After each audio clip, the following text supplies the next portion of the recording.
मेरे प्रिय विद्यार्थियों, आप कैसे हैं? मुझे पूरी उम्मीद और विश्वास है कि आप सकुशल होंगे और अपने लक्ष्य की ओर अग्रसर होंगे।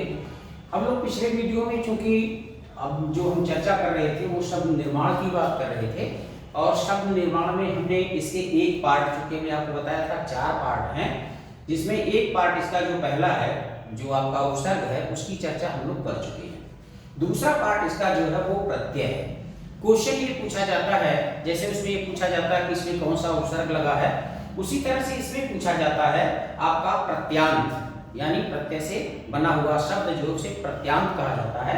ये पूछा जाता है कि प्रत्यांत में कौन सा प्रत्यय लगा हुआ है या किस प्रत्यय से इसका निर्माण हुआ। आज हम इसी पे चर्चा करेंगे, क्योंकि हमसे डायरेक्ट प्रत्यय के बारे में पूछा जाता है। शब्द दिया होगा, पूछेगा, 4 ऑप्शन होंगे, विकल्प, उसमें पूछेगा कि ये इसमें कौन सा प्रत्यय लगा है या किस प्रत्यय से ये निर्मित हुआ है। तो हम उसी की चर्चा कर रहे हैं। सबसे पहले हम थोड़ा सा इस पे अपना क्या नाम है, एक थोड़ा सा परिचय देंगे प्रत्यय के बारे में। जैसा कि आप जानते हो, प्रत्यय लिखा हुआ है, 2 शब्द है इसमें, एक प्रति है, दूसरा अय है, जिसका अर्थ भी लिखा हुआ है साथ में किंतु बाद में जुड़ना। अगर इसकी परिभाषा की बात करें तो परिभाषा एक वाक्य में इसकी लिखी जाती है, या एक वाक्य में इसको परिभाषित किया जाता है कि जो शब्द जो किसी शब्द के अंत में लगकर नए शब्द का निर्माण करे, उसे हम प्रत्यय कहते हैं। क्योंकि आपका मीनिंग साथ में है कि साथ में किंतु बाद में, जो किसी शब्द के अंत में लगकर नए शब्द का निर्माण करे, उसे हम प्रत्यय कहते हैं। क्योंकि शब्द निर्माण का ये दूसरा पार्ट है, और इससे आपको स्पष्ट है कि शब्दों को निर्मित करने वाले तत्व ही शब्द निर्माण कहलाते हैं। अब प्रत्यय के भेदों की अगर बात करें तो प्रत्यय के मूलतः 4 भेद बताए गए हैं। एक को कहा जाता है कृत प्रत्यय। कृत का मतलब जो आपके क्या नाम है, एक है आपका कृत प्रत्यय, दूसरा आपका क्रिया प्रत्यय है, तीसरा जो है आपका तद्धित है, और चौथा जो है वो आपका स्त्री प्रत्यय है।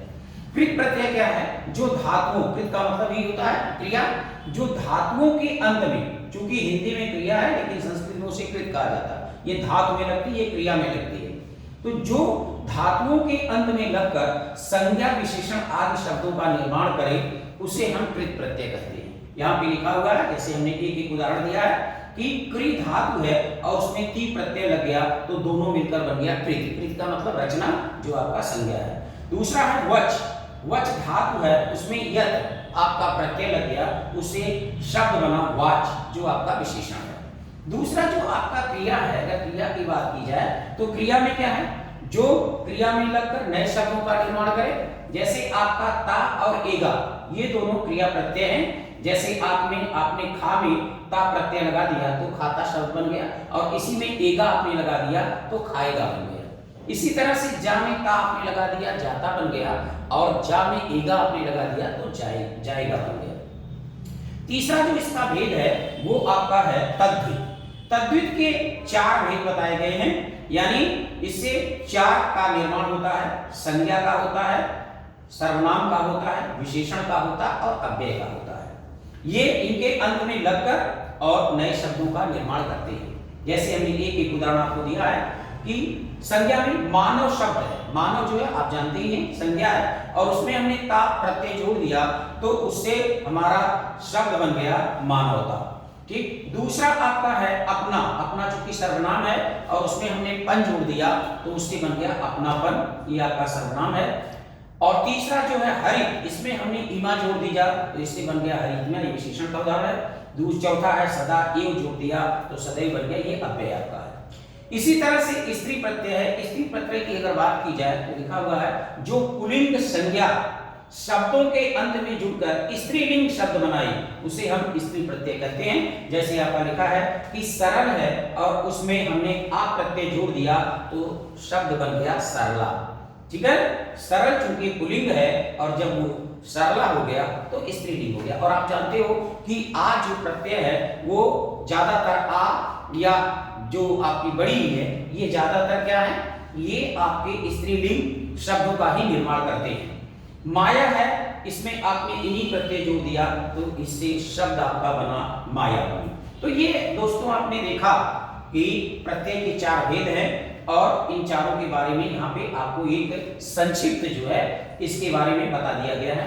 इसके अलावा अब चूंकि हमें ये देखना है, डायरेक्ट हम अपने क्वेश्चन पे आते हैं कि जैसे ये होता है कि प्रत्यय से, जैसे आपसे पूछ लेगा कि लेखक में कौन सी प्रत्यय है, चालक में कौन सी प्रत्यय है, पालक में कौन सी प्रत्यय है, तो हमें सिर्फ ये जानना है कि कौन सी प्रत्यय उसमें लगी है। तो यहाँ पे आप देखिए मैंने एक डायग्राम बनाया जिसमें मैंने शब्द, प्रत्यय और निर्मित शब्द 3 कॉलम बनाया है और ये एक आपकी पहली प्रत्यय है अ से कौन कौन से शब्द निर्मित होते हैं या अ प्रत्यय लगने से कौन कौन से शब्दों का निर्माण होता है, इसकी चर्चा मैं यहाँ पे आपके सामने कर रहा हूँ। जैसे नी, आपका ये क्या है, शब्द है, ये धातु है, सारी धातुएं हैं। नी जो है क्योंकि आप जानते हो ये कृत लिखा हुआ है, कृत का मतलब ये होता है धातु, ठीक है ना, क्रिया, जैसे हिंदी में आप क्रिया कहते हो, संस्कृत में कृत है, तो ये नी धातु है और इसमें अ प्रत्यय लग गया तो इससे शब्द बना नायक। अब आपसे क्वेश्चन पूछा ये जाएगा कि नायक में कौन सी प्रत्यय लगी है,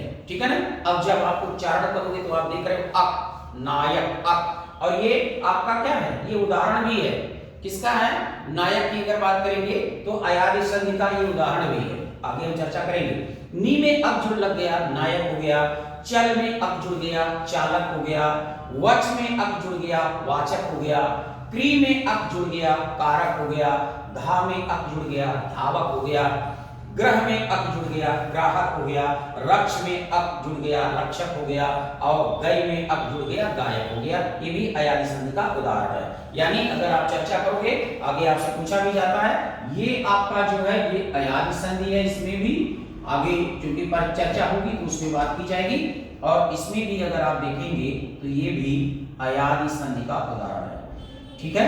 तो आपका इसमें प्रत्यय भी है, आप प्रत्यय से निर्मित है और संधि में जाएंगे तो अयादि संधि है, ठीक है। दूसरी बात अगर यहाँ पे हम बात करें, ठीक है ना, तो एक चीज आप और जान लीजिए कि चूंकि चाहे उपसर्ग या प्रत्यय, संधि, समास कुछ भी आप लगाकर नए शब्दों का निर्माण करें, एक बात हमेशा ध्यान में रखिएगा कि जो भी शब्द बने वो सार्थक हो, निरर्थक ना हो। यानी अब जैसे आपने कह दिया, यहाँ पे आप लगा है कि चल में अक हमने जोड़ दिया, अब आप कह दो चल में अक जुड़ गया तो चलक हो गया, तो दोस्तों चलक जो है वो सार्थक शब्द नहीं है, वो निरर्थक है। शब्द जब भी बनेगा तो चालक, यानी चालक माने चलाने वाला, ठीक है, पालक माने पालने वाला। तो यहाँ पे जो भी आप शब्द निर्मित करें, जो भी, एक बार जरूर देख लिए कि वो सार्थक है या निरर्थक है, ठीक। दूसरी बात अगर हम चर्चा यहाँ पे करें तो एक चीज और है, ये तो आपके धातुओं से निर्मित शब्द हो गए,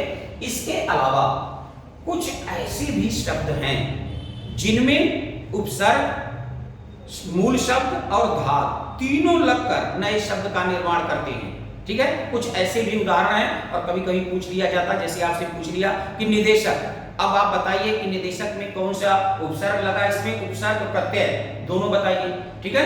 तो यहाँ पे उनका भी एक उदाहरण मैंने यहाँ पे दिया है, इससे आपको कोई फ्यूचर में कंफ्यूजन ना हो।